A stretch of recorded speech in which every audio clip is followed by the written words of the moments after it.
January 3rd, and we have all woken up to the news that the United States bombed Venezuela in the middle of the night, and Donald Trump has reported that he kidnapped, essentially, the Venezuelan president, Maduro. Now, if you follow me, you know I don't do a lot of talk about current events. I talk more about politics in their historical context. So I want to provide the historical background and context for what's happening. What we are witnessing play out in Venezuela is regime change. And regime change is what the United States does. Since the Cold War started in the 1940s, we have over 100 documented cases of the United States at least attempting or successfully carrying out regime change operations in other sovereign nations around the world. That's over 100 in one generation.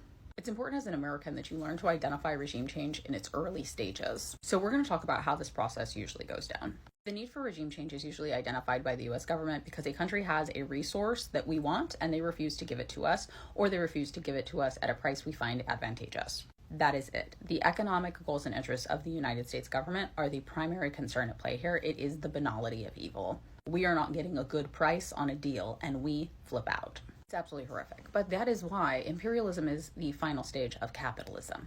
And make no mistake about it, Venezuelans, as every other country on the planet that's a victim of American imperialism, they are victims of capitalism.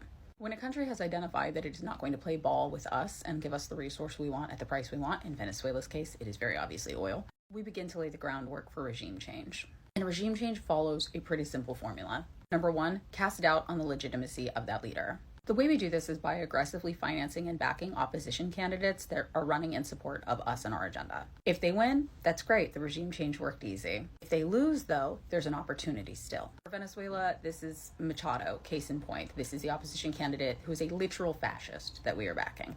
In conjunction with aggressively financing opposition candidates to run against the democratically elected leaders there in our favor, we also begin purchasing up media sources in whatever country we are targeting. The Venezuelan government actually identified a number of key high-ranking journalists who were being paid off by the US government to report US government-based misinformation in Venezuela. This is not uncommon. We will purchase as many media assets as possible in the targeted country, sometimes starting our own media groups there, newspapers, online websites, TV stations, radio stations, whatever it takes. And we will finance election monitoring. If our opposition candidate loses the election, we will then start funneling all of our resources, including all of the media we have purchased and the election monitoring that we are doing, in order to claim that the election was stolen, that it was not legitimate.